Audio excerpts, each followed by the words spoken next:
Selamat pagi Bapak Ibu yang terkasih dalam Tuhan. Shalom. Puji nama Tuhan. Saya percaya bahwa sepanjang hari ini, sepanjang malam, Tuhan senantiasa memelihara kita, memberkati kita lewat kesehatan, kekuatan. Sungguh satu anugerah yang luar biasa jikalau pagi hari ini kita boleh bernafas, kita boleh hidup. Itu semua karena kebaikan dan kemurahan Tuhan. Amin. Haleluya. Kita akan memulai ibadah kita saat pagi hari ini. Namun sebelumnya kita akan berdoa. Haleluya. Mari kita berdoa. Bapa yang maha baik, yang kami kenal dalam nama Tuhan Yesus Kristus, sungguh kami bersyukur ya Bapa, jikalau pagi hari ini kami boleh ada, itu semua karena kebaikan dan kemurahan-Mu. Kasih-Mu yang tak henti-hentinya terus mengalir bagi kehidupan kami. Kami percaya Tuhan, jikalau kami boleh hidup, Kau memiliki satu rencana bagi kami Tuhan, supaya boleh menjadi berkat bagi banyak orang Tuhan. Terima kasih Yesus, kami akan memulai ibadah ini. Dari awal sampai akhirnya kami mengundang Roh Kudus Allah untuk hadir di tengah-tengah kami ya Bapa. Juga mengurapi seluruh hamba-Mu yang ambil pelayanan saat pagi hari ini, tanpa terkecuali seluruh jemaat-Mu Bapa, sehingga kami boleh merasakan satu lawatan Allah, satu sukacita Allah mengalir bagi kami, sehingga ketika kami pulang Tuhan, ada satu kelegaan, ada satu kekuatan, ada satu jalan keluar ya Bapa. Terima kasih Yesus, saat yang paling indah ketika kami berhadapan dengan Engkau Tuhan, sungguh satu luar biasa. Terima kasih Bapa, dalam nama Yesus. Haleluya. Amin.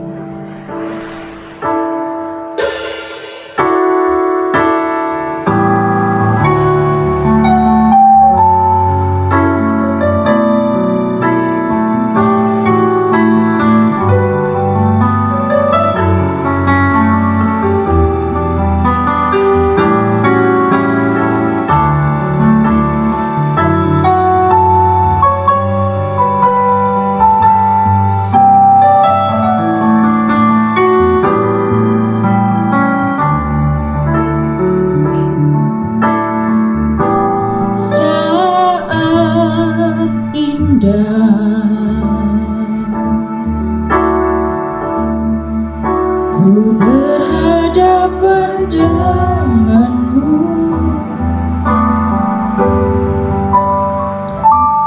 memandang wajahmu, Yesus kekasih jiwaku.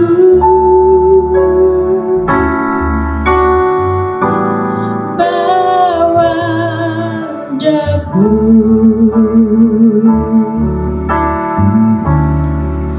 erat dalam pelukanmu,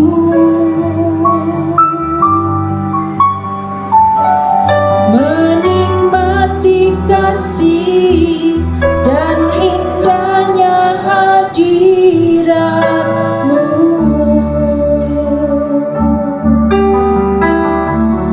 Hadirat-Mu Tuhan, ku rasakan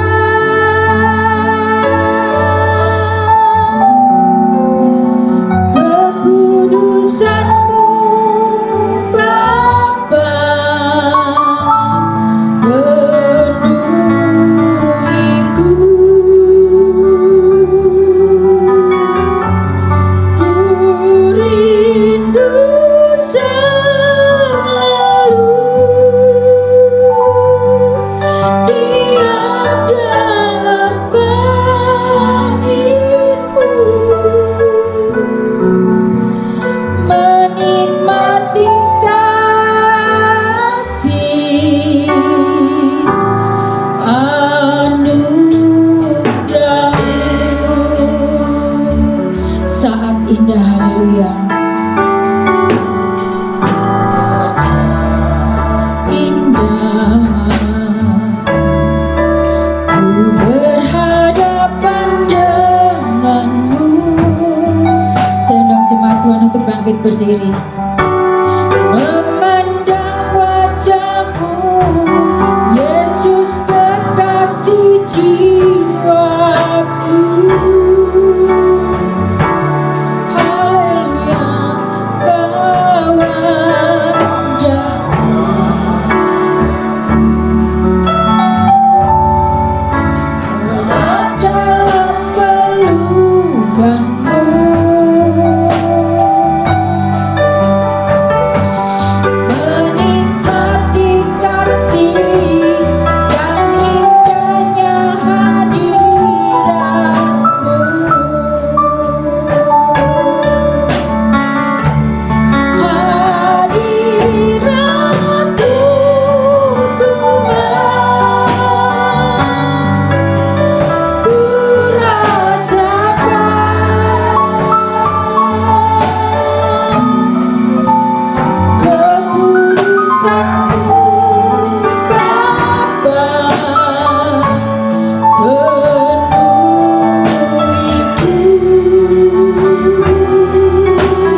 Tuhan, saat yang paling indah ketika kami berhadapan dengan Engkau, ketika kami bertemu muka dengan muka ya Bapa.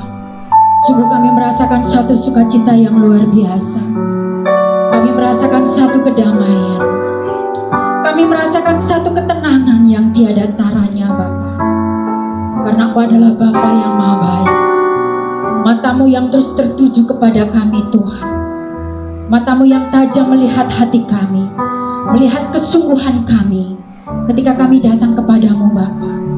Kami ingin mempersembahkan yang terbaik dari setiap aspek hidup kami.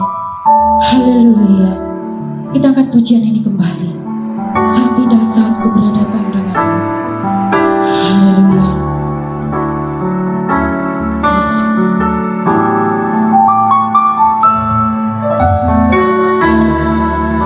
Indah ku berhadapan denganmu,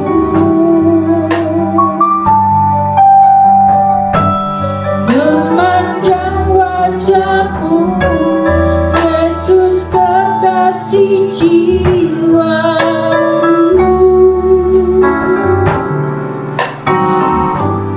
Bawa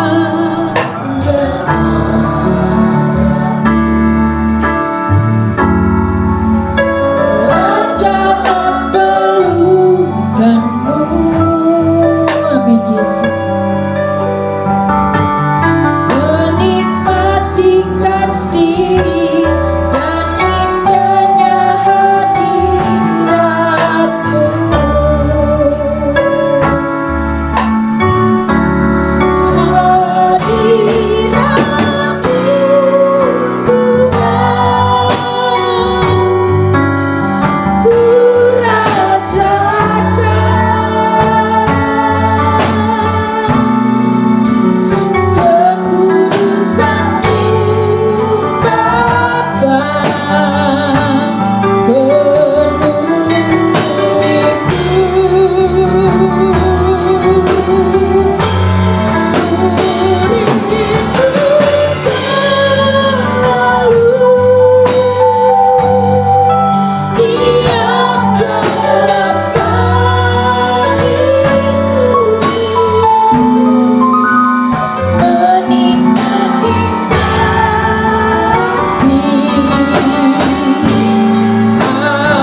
Yesus. Bersungguh benar Bapa, menikmati kasih adalah satu anugerah yang luar biasa. Dan pagi hari ini Bapa, kami rindu untuk lebih dalam lagi untuk menyenangkan hati-Mu. Engkau adalah Allah yang manis untuk didengar, Allah yang begitu luar biasa. Haleluya Yesus. Haleluya Bapa. Terima kasih Yesus. Kami sungguh bersyukur Bapa. Oh haleluya. Oh Yesus. Ya Tuhanku, aku hendak memuji nama seumur hidup kami Bapa.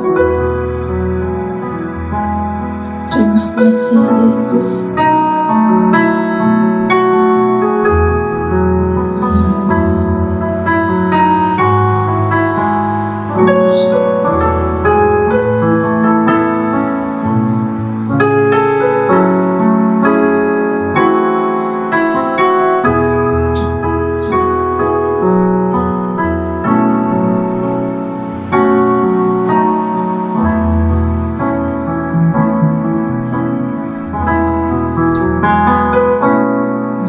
Tuhanku,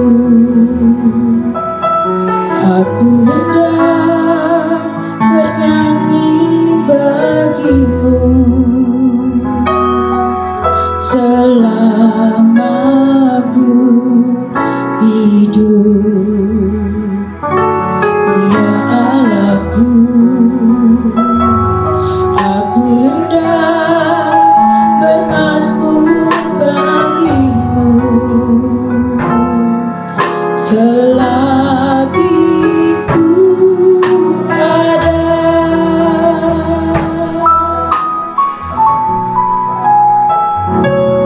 Ya Tuhanku,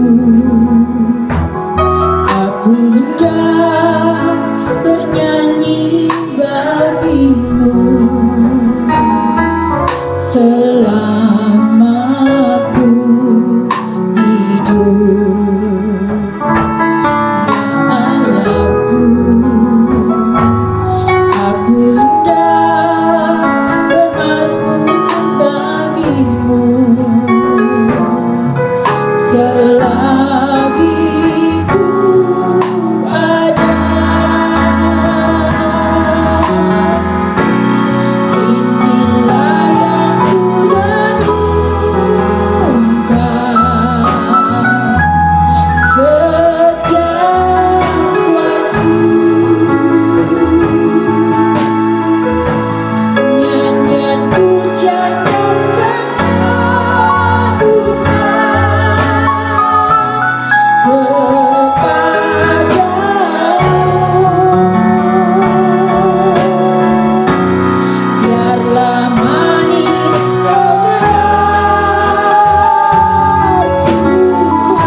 Saja yang memuji, haleluya.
dalam hidup kami. Bapa, terima kasih Tuhan. Saat kami kehilangan jalan Tuhan, kami terus percaya, hati kami terus melekat kepadamu, bahwa Engkau adalah jawaban dalam hidup kami. Terima kasih Yesus. Terima kasih Bapa. Saat ku tak ada jalan, Yesus adalah jawaban.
Tuhan.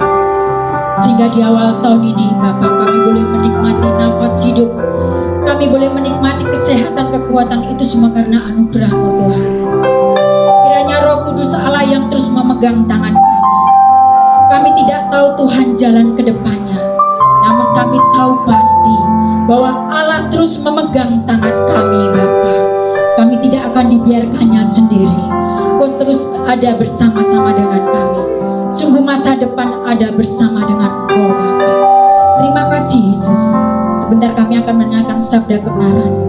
Kami percaya firman Allah yang akan meneguhkan kami, yang akan menguatkan kami, yang akan mendidik kami terus untuk hidup dalam kebenaran-Mu. Ajar kami Tuhan. Terus Bapa bersandar kepadamu Yesus. Urapi hamba-Mu yang akan menyampaikan kebenaran firman-Mu. Dalam nama Yesus, haleluya. Amin. Silakan duduk Bapak Ibu. Haleluya, puji Tuhan. Salam sejahtera dalam kasih Tuhan kita Yesus Kristus. Kita bersyukur kepada Tuhan yang memberi kembali kepada kita kesempatan beribadah, memuji dan memuliakan nama Tuhan. Tuhan kiranya memberkati Bapak, Ibu, dan Saudara sekalian. Pagi hari ini, Saudara, di dalam ibadah Minggu hari ini, saya masih akan mengajak Saudara untuk memperhatikan tema yang sama dari pembahasan yang sudah kita lihat minggu lalu tentang tujuan hidup orang percaya. Dan hari ini kita akan melihat bagian kedua dari tema itu, yang saya dasarkan pembacaannya dari kitab Kisah Para Rasul pasal yang pertama, ayat yang ke-6 sampai ayat yang ke-8.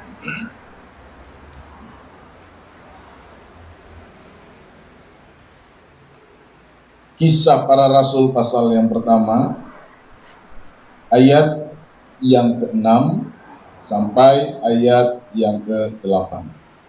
Demikian. Maka bertanyalah mereka yang berkumpul di situ, Tuhan, maukah Engkau pada masa ini memulihkan kerajaan bagi Israel? Jawabnya, Engkau tidak perlu mengetahui masa dan waktu yang ditetapkan Bapa sendiri menurut kuasanya. Tetapi kamu akan menerima kuasa kalau Roh Kudus turun ke atas kamu, dan kamu akan menjadi saksiku di Yerusalem dan di seluruh Yudea dan Samaria dan sampai ke ujung bumi.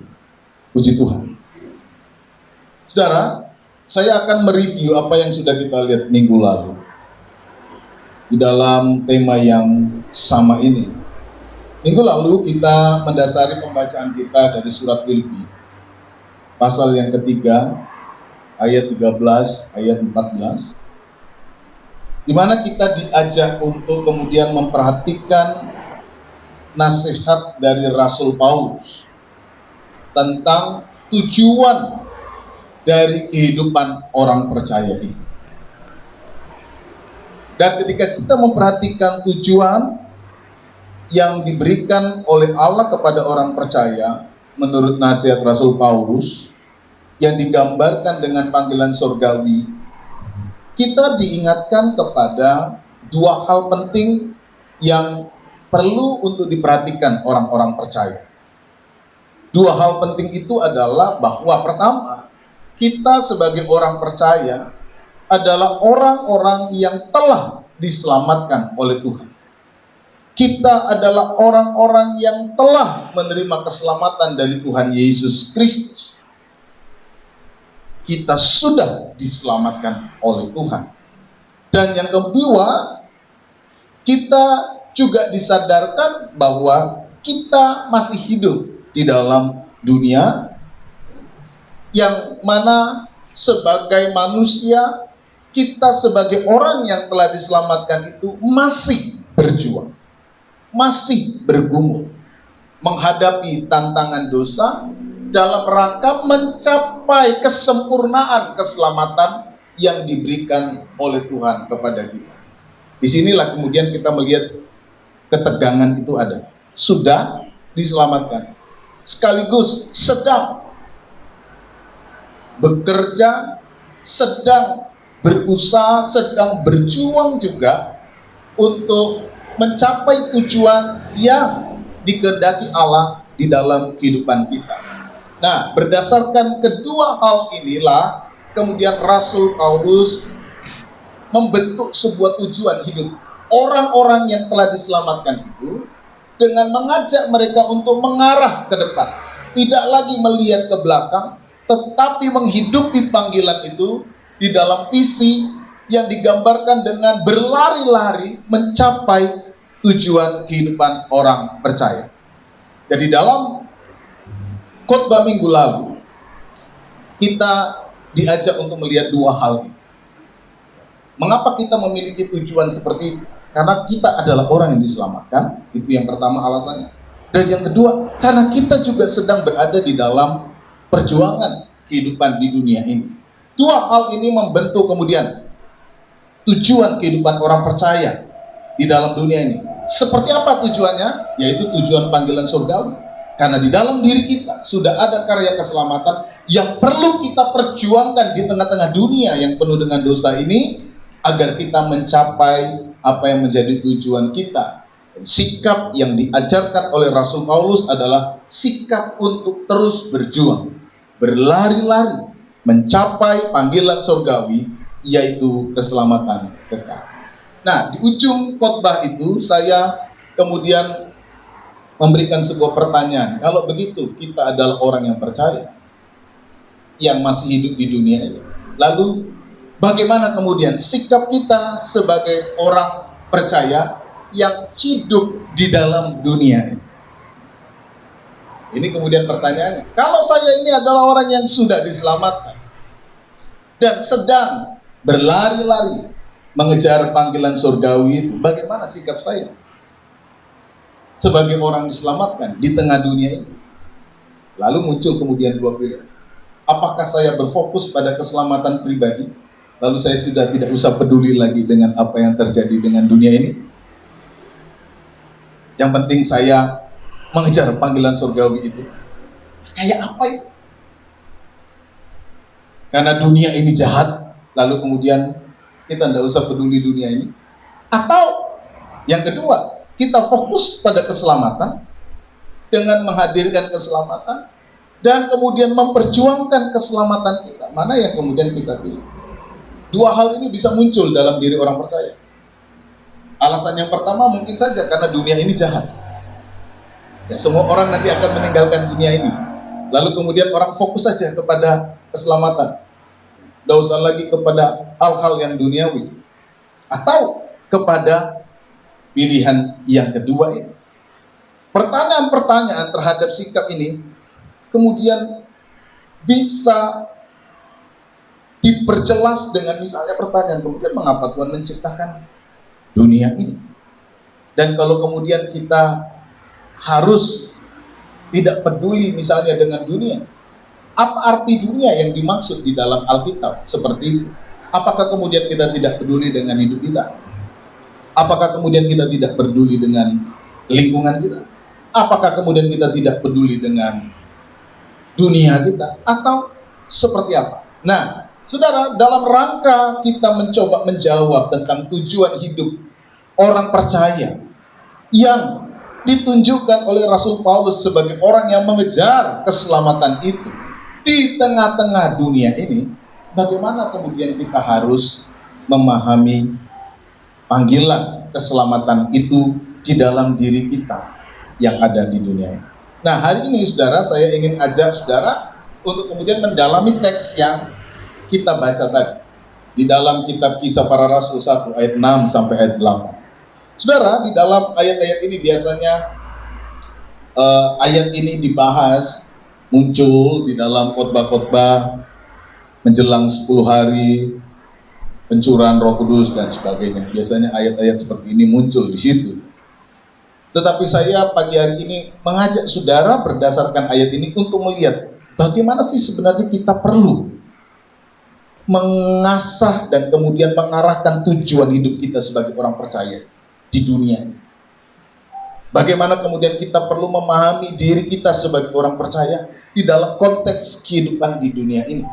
Saya ingin mendasarkannya itu kepada Kisah Para Rasul 1 ayat 6 sampai ayat 8 tadi, yang sebenarnya menceritakan sedikit diskusi tentang Yesus dengan murid-murid yang pada akhirnya berujung kepada panggilan tugas pelayanan murid atau orang percaya di tengah-tengah dunia ini.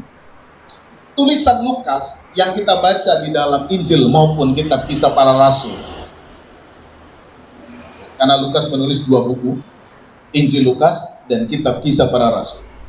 Mengapa kemudian harus menulis 2 buku? Ini pun sangat menarik, karena di dalam 2 buku itu terlihat sekali paralelsitas atau kesamaan pola antara Yesus dan murid-murid Yesus, sehingga kemudian kita bisa menduga bahwa Lukas menuliskan kedua bukunya ini sebagai sebuah cara bagaimana orang-orang percaya harus menghidupinya di generasi ketiga itu.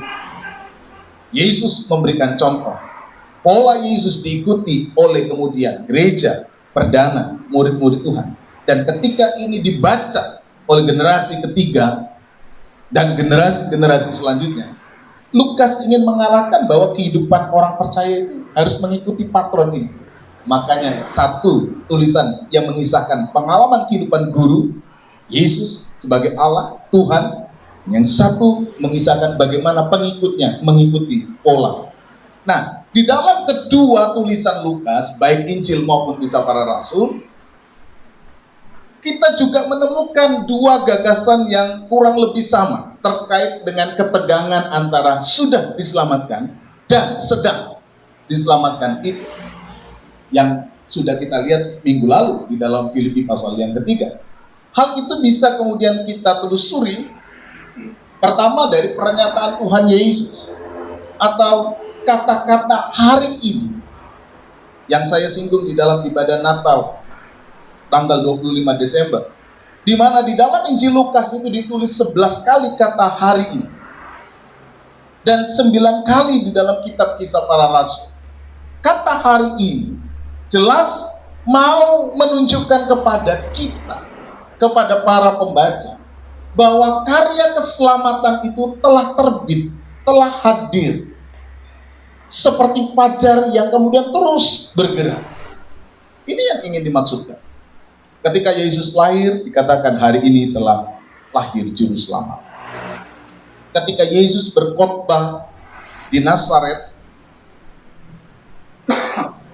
di dalam khotbah pertama Yesus itu, Yesus berkata, ketika engkau mendengar pembacaan kitab Yesaya ini, genaplah apa yang dikatakan oleh Yesaya pada hari ini. Artinya apa yang dulu dijanjikan tergenapi. Janji keselamatan tergenapi, janji karya keselamatan tergenapi. Bahkan ketika kemudian Yesus melayani Sakius, Yesus juga kemudian mengingatkan, ketika Sakius kemudian bertobat, Yesus berbicara kepada orang banyak, hari ini ada keselamatan atas rumah ini. Hari ini ada keselamatan atas orang ini, karena dia juga adalah keturunan Abraham.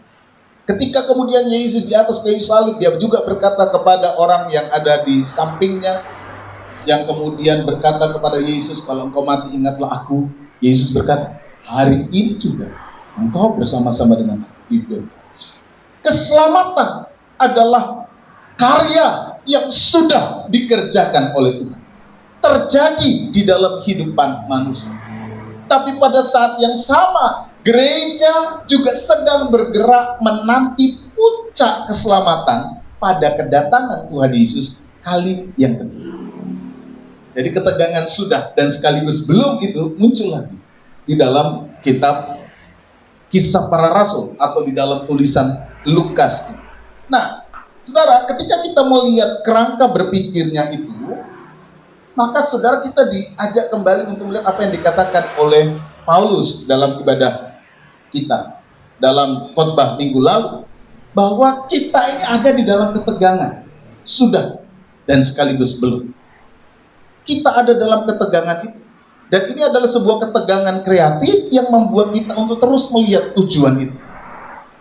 Kita punya tujuan karena kita sudah diselamatkan. Kita terus melihat karena kita sedang berjuang, sehingga kita terus diarahkan ke sana, supaya apa yang sudah dikerjakan Allah dalam diri orang percaya itu kemudian tidak hilang, tidak lenyap oleh karena respon kita yang tidak mau mengikuti kehendak Tuhan. Saudara, diskusi Yesus dengan murid-murid di dalam kitab Kisah Para Rasul ayat 1 sampai 6 dan 8 ini kemudian mengarahkan kita untuk melihat, kalau begitu orang yang percaya, kita yang sudah diselamatkan, tujuannya itu seperti apa di dalam konteks kehidupan dunia ini. Di dalam Kisah 1 ayat 6 sampai 8 ini, ceritanya itu kan murid-murid ketika mendengar bahwa Yesus berkata, kamu akan dibaptis oleh Roh Kudus. Murid-murid yang mengerti kitab perjanjian lama itu sadar ketika Yesus berkata itu, kalau Roh Kudus mau dicurahkan, ini berarti masa akhir dunia, atau dunia sedang memasuki masa akhir di mana karya mesianis itu akan dinyatakan. Karena di dalam kitab-kitab perjanjian lama, janji-janji tentang pencurahan Roh Kudus itu adalah janji menjelang hari-hari terakhir. Sehingga ketika Yesus berkata, kamu nanti akan dibaptis oleh Roh Kudus, ayat 6 itu muncul pertanyaan dari murid-murid. Guru, kalau begitu, maukah engkau kemudian pada masa ini memulihkan kerajaan bagi Israel? Jadi pertanyaan itu muncul ketika Yesus berkata, kamu akan dibaptis oleh Roh Kudus. Muncul pertanyaan, maukah engkau pada masa ini memulihkan kerajaan bagi Israel? Itu pertanyaan murid-murid kepada Yesus. Tetapi kemudian Yesus segera memotong apa yang ditanya oleh murid-murid itu. Engkau tidak perlu mengetahui masa dan waktu yang ditetapkan Bapa sendiri menurut kuasa. Engkau tidak perlu tahu. Waktunya kapan, masanya kapan, tidak perlu tahu. Dengan kata lain, bukan urusanmu. Dan tidak perlu kau mikirkan yang begitu. Tidak usah terlalu berat-berat mikirkan, kapan ya Tuhan Yesus datang? Tanggal berapa ya? Nggak usah. Karena bagi orang yang diselamatkan, gambarannya sederhana, kamu udah diselamatkan. Ya, kamu udah diselamatkan. Mau kamu hari ini dipanggil atau mau besok dipanggil, nggak ada faedahnya. Karena posisimu adalah orang yang telah diselamatkan, kan gitu. Ketika engkau diselamatkan, ketika engkau percaya kepada Tuhan, engkau diselamatkan. Dan Yohanes katakan, engkau dipindahkan dari dalam dunia kepada kehidupan. Engkau dipindahkan. Ada sebuah kualitas kehidupan keselamatan yang sebenarnya dikerjakan oleh orang percaya, oleh Tuhan di dalam kehidupan orang percaya. Sehingga kemudian ketika murid-murid bertanya, maukah engkau pada masa ini memulihkan kerajaan bagi Israel? Tuhan kemudian memotong, itu bukan urusan, itu urusan Bapa.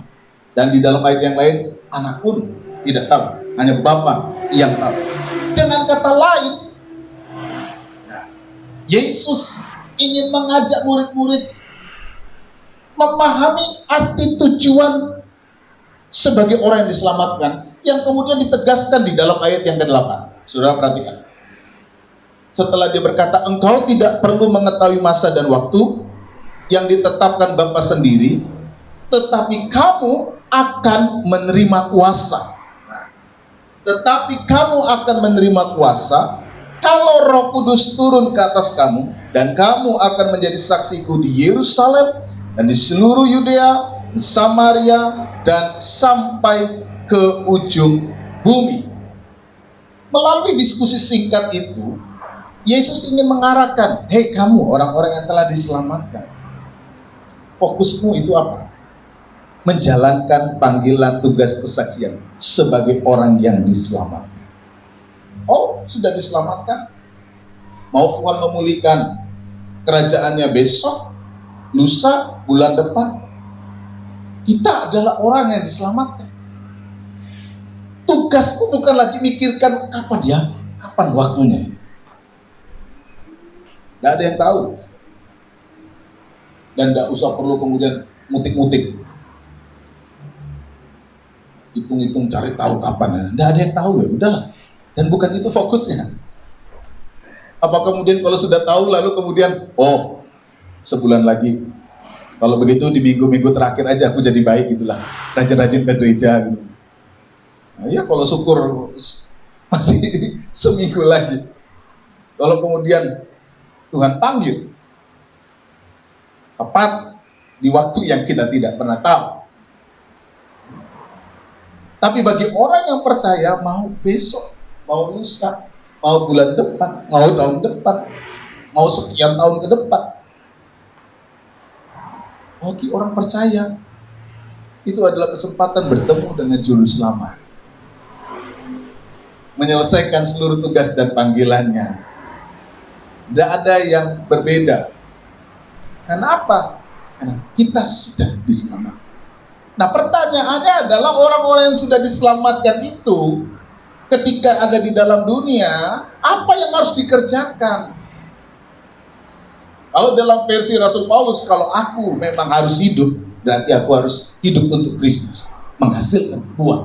Nah, di dalam kitab Kisah Para Rasul, Lukas menegaskan tentang panggilan itu. Panggilan untuk menjalankan tugas sebagai seorang saksi Kristus. Nah, ini yang kemudian ingin ditegaskan oleh Lukas kepada kita para pembaca.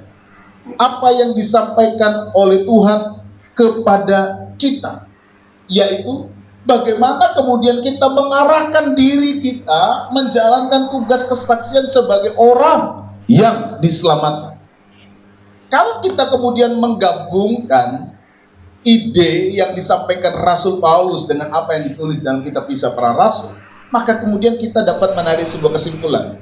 Berlari menuju keselamatan, yaitu panggilan surgawi, berarti sedang berjuang menghadirkan keselamatan di dalam waktu yang Tuhan berikan kepada kita hari ini. Itu artinya berlari-lari pada tujuan panggilan surga.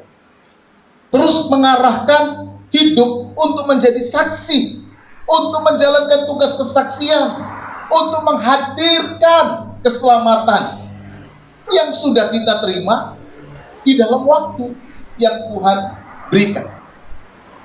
Jadi kalau kita melihat, saudara, dua tulisan Lukas, baik Injil maupun Kisah Rasul, menunjukkan bahwa Yesus sudah hadir menyatakan keselamatan.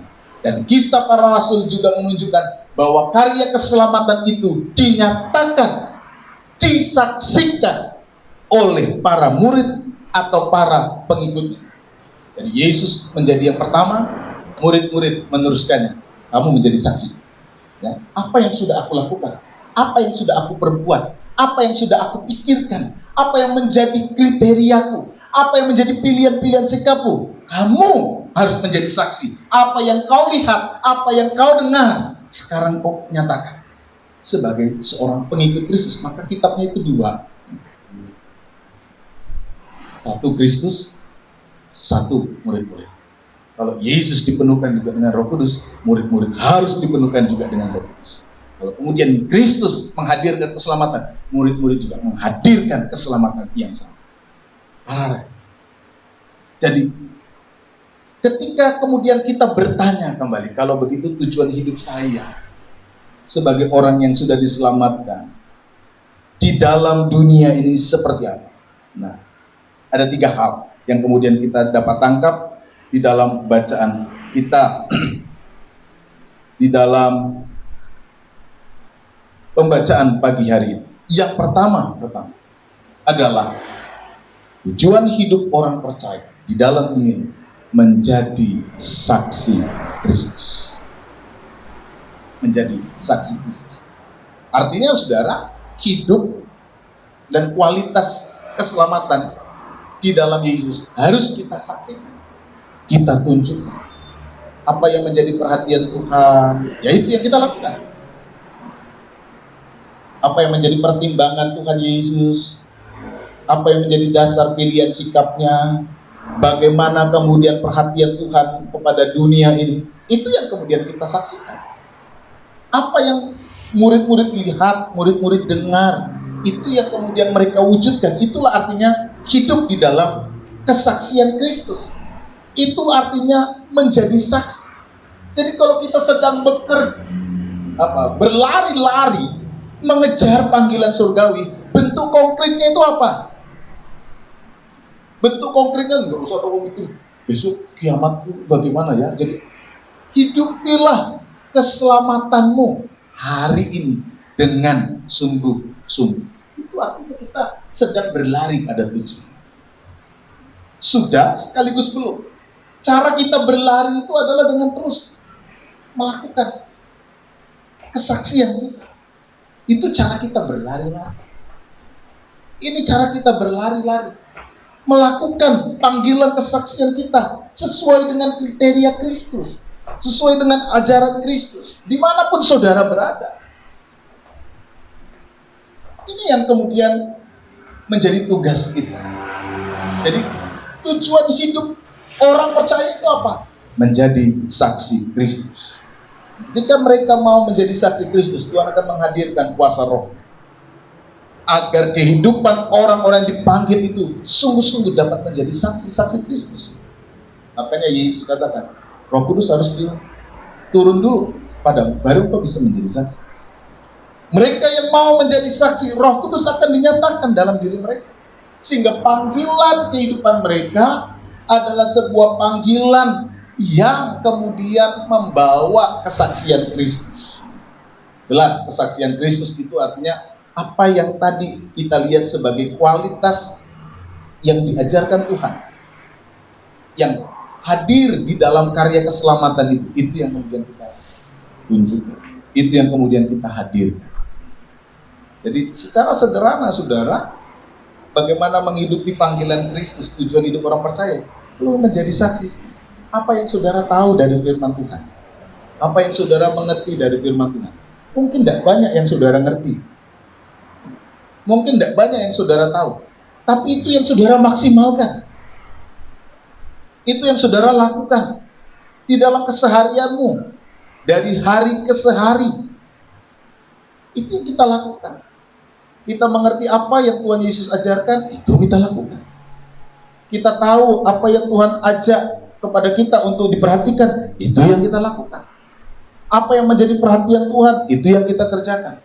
Apa yang menjadi kehendak Tuhan, itu yang kita lakukan. Di dalam seluruh keseharian. Ini yang namanya menjadi saksi Kristus. Sehingga yang muncul di dalam seluruh kehidupan kita itu upaya, tindakan untuk menghadirkan Kristus yang sudah menyelamatkan kita, yang sudah memberkati kita, yang sudah membawa kita mengalami sebuah kelahiran baru, seperti Sakius. Setelah dia mengalami sebuah perubahan, karya keselamatan Allah nyata dalam hidupnya, berbeda apa yang dilakukan oleh Sakius. Saudara silakan baca di dalam Lukas 19. Dia dulu seperti apa sebagai seorang pemungut cukai. Setelah diselamatkan, apa yang ia buat bagi banyak orang, perubahannya terlihat. Sehingga apa yang dilakukan oleh Sakius menggambarkan apa yang menjadi kehendak Kristus. Sederhana. Apa yang Tuhan mau dari diri kita adalah apa yang kau bisa buat, apa yang kemudian kau bisa lakukan sebagai seorang pengikut Kristus. Itulah yang kita lakukan. Itu yang kita lakukan. Jadi menjadi saksi Kristus. Apa yang kemudian menjadi keprihatinan, apa yang kemudian menjadi dasar yang ditolak Kristus, apa yang kemudian tidak diinginkan, apa tidak dikehendaki Tuhan, itu yang kita jauhi. Apa yang dikehendaki Tuhan, itu yang kita kerjakan. Sederhananya seperti itu. secara lebih konkret nanti saudara bisa terapkan dalam kehidupan kita sehari-hari. Ya. Apa yang menjadi kehendak Kristus? Saya kira kita bisa memahami dan mengkonkretkan apa yang menjadi namanya hidup benar, namanya hidup sesuai kehendak Allah, kemudian bagaimana menghadirkan kehendak Kristus yang Tuhan sudah ajarkan dalam diri kita. Itu yang kita lakukan setiap hari dalam seluruh proses kehidupan kita dari hari ke hari. Jadi itu yang pertama, saudara. Ketika kita membaca Kisah Rasul 1 ayat 6 sampai 8, kemudian kita diajak untuk melihat tujuan panggilan kita itu akhirnya seperti apa. Fokus kepada keselamatan, sedang berlari-lari pada tujuan itu kayak apa sih artinya? Berlari-lari pada tujuan itu artinya menghadirkan keselamatan hidup yang Tuhan berikan dalam keseharian kita sebagai saksi Kristus. Yang kedua adalah mengarahkan hidup kita untuk bergerak sampai ke ujung bumi. Nah, kalau ujung bumi itu artinya secara sederhana bisa kemudian kita paham bahwa panggilan Tuhan dalam diri kita itu adalah panggilan untuk seumur hidup mengerjakan apa yang kita dapat lakukan. Mulai dari apa yang bisa kita lakukan di dalam lingkungan kita, keseharian kita. Ini yang perlu untuk kita lakukan. Bagaimana secara konsisten kita berusaha menghidupkan panggilan Kristus dari lingkungan-lingkungan terdekat kita, Yerusalem, Yudea, Samaria, sampai ke ujung bumi. Ini tentang persoalan ruang-ruang di mana kemudian kita menghadirkan kesaksian-kesaksian Kristus itu. Mulai dari yang terdekat, kita berusaha mengerjakannya. Mulai dari yang terdekat, kita berusaha melakukannya. Mulai dari yang terdekat, kita berusaha menjadikan hidup kita sebagai saksi Kristus. Ini panggilan, saudara. Kalau Tuhan berkenan kemudian membawa kita meluaskan itu, Tuhan. Tapi dunia di mana kita sehari-hari bertemu, inilah dunia yang kemudian perlu untuk terus kita bangun sebagai kehidupan orang-orang yang telah diselamatkan, hidup dalam kualitas kesaksian setiap hari. Nah, ini yang paling dekat. Ini yang kemudian secara konsisten. Kemudian di dalam dunia kerja di mana kita berada, yang secara konsisten dilihat dan kemudian diobservasi oleh banyak orang yang ada di sekitar kita. Disinilah kemudian kita juga membangun tujuan kehidupan kekristenan kita. Tidak mesti harus langsung jauh. Mulai dari Yerusalem, mulai dari Yudea, mulai dari Samaria sampai ke ujung. Murid-murid tahu Yerusalem itu posisi yang sulit, karena justru penolakan pertama itu ada di Yerusalem. Dan apakah memang Yerusalem itu posisi paling sulit juga bagi kita? Mungkin saja. Di sekitar kita itu. Iya kan? Tapi itu yang kemudian kita perlu berjuang dalam diri. Yerusalem yang pertama menolak, sehingga kemudian Yesus disalib. Murid-murid tahu itu tidak mudah, tapi dia mulai dari situ. Kemudian dia mulai bergerak ke Yudea, Samaria, sampai ke ujung. Kita terus melaksanakan panggilan itu. Murid-murid diarahkan ke sana. Tidak usah lagi mikir kapan waktunya. Tidak usah mikir waktu. Yang kamu pikir adalah apakah kamu jadi saksi. Itu aja yang dipikirkan. Tidak usah mikir kapan Tuhan akan memulihkan segalanya. Kapan segalanya akan selesai. Kalau kita mau berpikir kapan segalanya akan selesai, kapan segalanya, itu waktu Tuhan. Apa yang memang menjadi wewenang Tuhan, biarkanlah itu Tuhan. Apa yang menjadi tanggung jawabmu, lakukanlah itu. Saudara melihat kok orang itu belum bertobat ya. Kok orang itu kok belum mungkin. Kalau kita melihat diskusi Tuhan Yesus, saudara, tidak usah ngerti waktunya memang. Lakukan saja apa yang menjadi tugas. Tapi kan capek, tapi kan letih. Ya iya. Ke ujung bumi, dari Yerusalem sampai ke ujung bumi, itu waktu yang cukup panjang. Tapi Tuhan katakan, lakukan saja. Apa yang menjadi tugas? Lakukan saja. Apa yang menjadi tanggung jawab yang dipercayakan Tuhan? Roh Kudus yang akan menguatkan. Kalau memang kau diizinkan sampai ke ujung bumi, Tuhan akan menguatkan. Kalau Tuhan mengizinkanmu sampai Yudea, ya sudah, Tuhan memberi waktu sampai Yudea, sampai Samaria. Kalau memang sampai ke ujung bumi, power, kekuatan, daya dari Tuhanlah yang akan menolong, mengerjakan semuanya. Jadi ketika diskusi itu muncul, saudara, kita lihat bagaimana Yesus justru mengarahkan murid-murid, apa yang ada di depan itu lakukan. Boleh melihat ke depan, ke arah tujuan, tapi apa yang di depanmu ini kerjakan. Ini yang sudah Yerusalem, Yudea, Samaria sampai ke ujung bumi. Lakukan apa yang sekarang ada di depan, apa yang sekarang sedang dipercayakan Tuhan pada. Lakukan. Dunia di mana engkau berada, itu yang kau saksikan. Dengan semua yang dapat kau perbuat, yang dapat kau lakukan, tindakan Kristus, kehendak Kristus, kualitas Kristus. Ini yang harus kemudian kita lakukan. Jadi kita lihat, saudara, apa yang menjadi tujuan hidup orang percaya? Menjadi saksi. Bagaimana rentang pelayanan yang Tuhan percayakan? Yang terdekat. Nah, kalau Tuhan berkehendak, terus berkembang, terus lakukan, terus kerjakan. Yerusalem, Yudea, Samaria, sampai ke ujung bumi. Lahan, tempat di mana kemudian kita bisa bersaksi. Dan yang ketiga, saudara, dari diskusi Tuhan Yesus dengan murid-murid, kita diajak untuk melihat bahwa pola pelayanan kita bukan lagi menunggu kapan Tuhan mau lakukan. Gak usah tanya waktunya kapan, tapi lakukan apa yang menjadi tugas.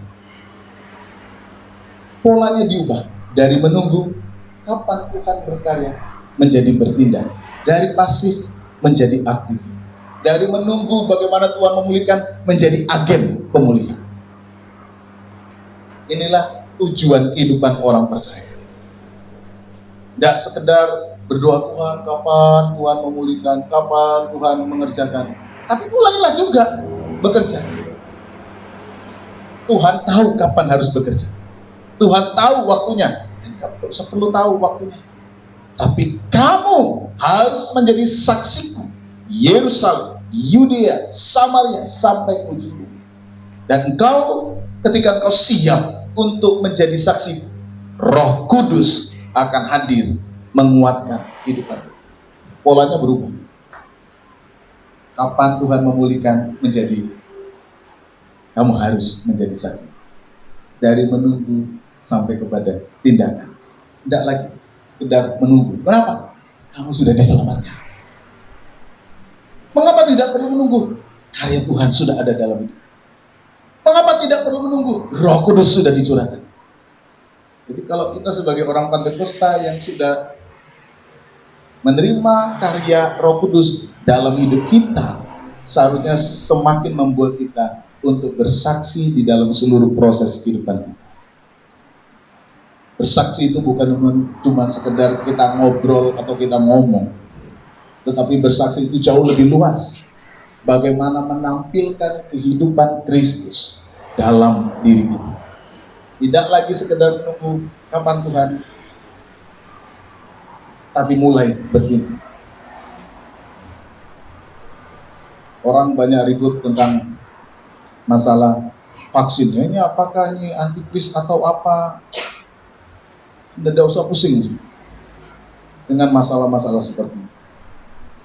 Keselamatanmu tentukan oleh pilihan sikapmu. Tidak usah bingung dengan segala macam teori-teori yang membingungkan. Jadi kalau ini berarti saya jadi antikris. Antikris itu pilihan sikapmu. Bukan karena sesuatu yang kemudian masuk dalam dirimu lalu kamu jadi antikris. Pilihan sikapmu. Kau bilang kau tidak antikris tapi menolak kehendak Kristus, ya itu antikris. Antinya ajaran Kristus, antinya Tuhan, antinya kebenaran Tuhan, itulah Kristus. Ya.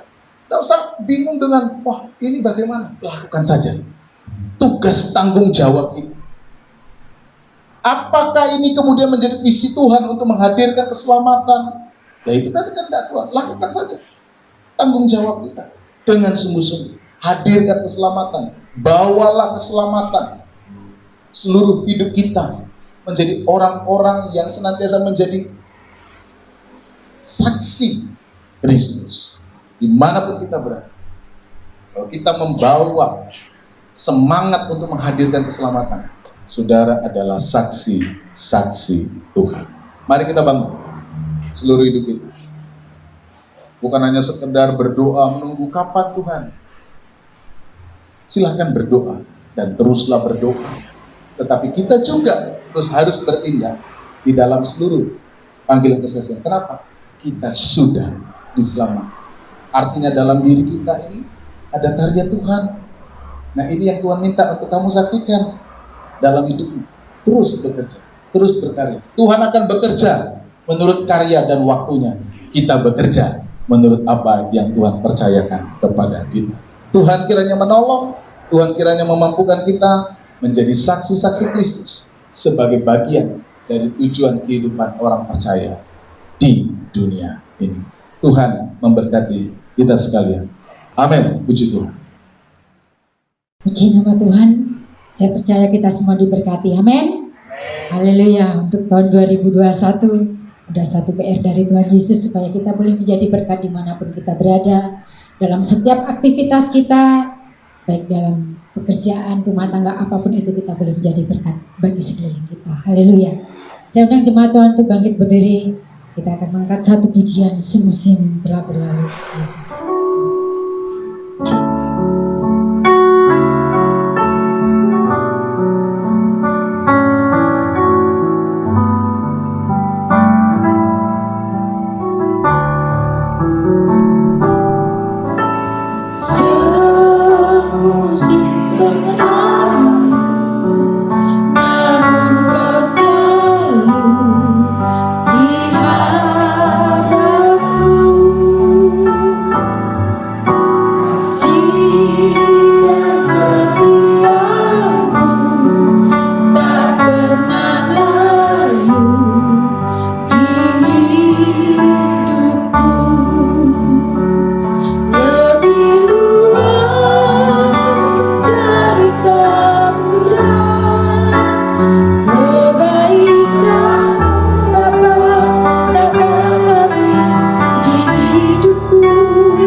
Sungguh lagi kita angkat pujian ini.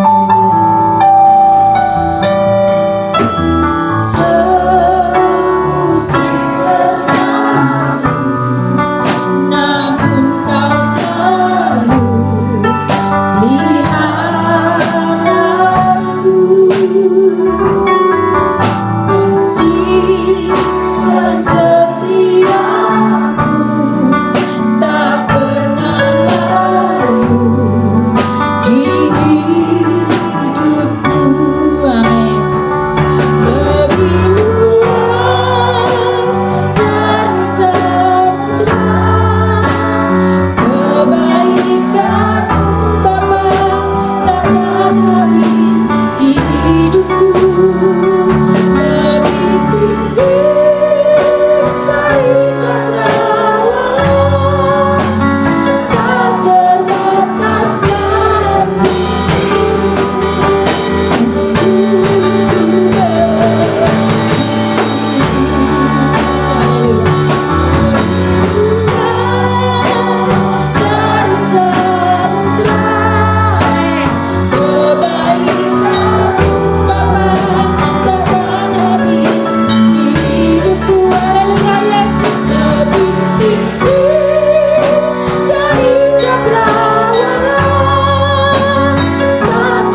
Yesus Allah Roh Kudus,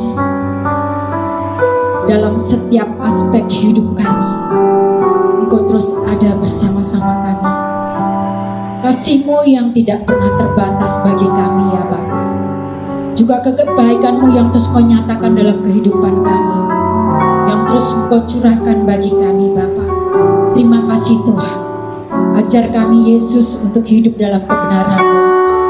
Ajar kami Tuhan untuk berjalan sesuai dengan rencana dan kehendak-Mu. Pemikiran kami yang terbatas, kemampuan kami yang terbatas, akal budi yang terbatas Tuhan, kami serahkan kepada hadirat-Mu ke dalam tangan-Mu oleh Allah yang tidak pernah terbatas, tidak bisa dibatasi oleh ruang dan waktu. Inilah hidup kami Bapa, kami taruh dalam kaki-Mu. Terima kasih Yesus Allah Roh Kudus. Kami percaya tahun ini adalah tahun berkat bagi kami. Kami percaya tahun ini adalah tahun kemenangan bagi kami Bapa. Kemenangan demi kemenangan Kau nyatakan dalam hidup kami. Seberat apapun Tuhan pergumulan hidup, itu akan terasa ringan ketika kami berjalan bersama-sama dengan Engkau Yesus. Ajar kami Tuhan untuk menjadi saksi-Mu dimanapun kami berada. Terima kasih Bapa. Haleluya. Amin. Silakan duduk Bapak Ibu yang terkasih dalam Tuhan. Kita akan mendengarkan pengumuman gereja untuk minggu. Haleluya. Ibadah Raya Minggu tanggal 17 Januari 2021. Worship leader Saudara Mbak Dani, singer Saudari Mas Daniel, LCD Saudari Mbak Vita, cek suhu Saudari Mbak Sabrina, tim pemusik seperti biasa Bapak Gembala, Bapak Frans, Saudari Levi dan Saudari Riko. Haleluya. Demikian pengumuman gereja untuk minggu tanggal 17 Agustus. Haleluya. Dan saya undang kembali jemaat Tuhan untuk bangkit berdiri. Kita akan mengakhiri ibadah kita saat pagi hari ini. Semoga kasih Tuhan, anugerah Tuhan mengalir dalam kehidupan kita. Terima kasih Yesusku. Haleluya.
Mari kita bersatu dalam doa. Kami bersyukur kehadirat Tuhan, Allah yang baik, pemelihara hidup kami, menjaga jiwa kami, yang menolong, yang memampukan, yang menguatkan kami. Kami berterima kasih kepada Tuhan buat kasih setia, anugerah yang Tuhan nyatakan dalam hidup kami. Sampai hari ini Tuhan masih memberi kami kesehatan, masih memberi kami kekuatan, sehingga kami dapat memuji, memuliakan dan menyembah. Terima kasih buat waktu yang Kau berikan kepada kami. Terima kasih buat kesempatan yang Kau berikan kepada kami. Terima kasih buat anugerah yang Tuhan sudah kerjakan dalam hidup kami. Terima kasih buat kebaikan-kebaikan yang kami nikmati sampai hari ini. Hamba terus berdoa bagi setiap hidup jemaat, anak-anak. Kiranya Tuhan terus bekerja, terus berkarya, terus memulihkan kehidupan mereka semua. Saya berdoa buat mereka yang sakit, mujizat, kuasa Tuhan kiranya dinyatakan dalam hidup mereka. Jamah, sembuhkan, pulihkan mereka di dalam nama Yesus. Segala sakit, penyakit, segala kelemahan disembuhkan. Segala ketidakberdayaan diangkat oleh Tuhan. Tubuh-tubuh yang lemah dipulihkan oleh Tuhan. Sehingga kami dapat melihat mujizat dan karya Allah itu dinyatakan atas setiap hidup, dimanapun mereka berada. Keluarga kami, orang tua, anak kami, cucu kami, dan semuanya Tuhan Kau jamah pulihkan mereka. Biarlah Tuhan melihat kuasa-Mu di mana. Kami juga berdoa bagi kehidupan anak-anak yang tidak bisa hadir karena keterbatasan mereka. Tuhan kiranya juga memberkati dimanapun mereka beribadah. Ketika mereka menyaksikan siaran ibadah ini, mereka boleh melihat mujizat kuasa Tuhan menjamah seluruh hidup mereka satu demi satu. Kuasa Allah dinyatakan atas hidup mereka, sehingga mereka boleh melihat mujizat Tuhan dinyatakan. Kami juga berdoa terus bagi keluarga Ibu Sulatin. Engkau kiranya terus memberikan kekuatan dan penghiburan, sehingga mereka diberi kekuatan, diberi kemampuan melewati hari-hari mereka. Setelah Tuhan memanggil suami, orang tua yang mereka kasih, almarhum Bapak Sulatin Samuel, Tuhan pasti memelihara dan meneguhkan seluruh keluarga dengan kasih setia. Menyerahkan seluruh hidup kami di sepanjang minggu. Mari Engkau pimpin dan berkati. Kami juga berdoa buat upaya pemerintah dalam mengatasi pandemi ini. Tuhan kiranya menolong mereka dan menguatkan seluruh program-program yang dikerjakan. Tuhan kiranya pun memberkati mereka semua. Terpujilah Tuhan, terpujilah Engkau selamanya. Kami sebentar akan mengakhiri ibadah kami. Kami akan pulang ke rumah kami masing-masing, meninggalkan tempat ini. Kiranya tangan berkat Tuhan menyertai kami, saudaraku yang terkasih. Sekarang pulang, bawalah berkat Tuhan. Kiranya anugerah damai sejahtera dari Tuhan Yesus Kristus, kasih Allah Bapa dalam persekutuan Roh Kudus, kiranya turun menyertai saudara sekalian hari ini sampai selama-lamanya. Tuhan memberkati engkau, Tuhan memberkati keluarga mereka, Tuhan memberkati apa yang kau makan, minum dan pakai. Tuhan memberkati seluruh usaha dan pekerjaan. Tuhan yang terus mengangkat engkau dan memberikan kepadamu hari depan yang penuh harapan, penuh sukacita dalam kasih dan kuasa, yaitu di dalam nama Tuhan Yesus Kristus, yang menyertai kita hari ini sampai selama-lamanya. Haleluya, haleluya, amin. Selamat siang, Tuhan memberkati.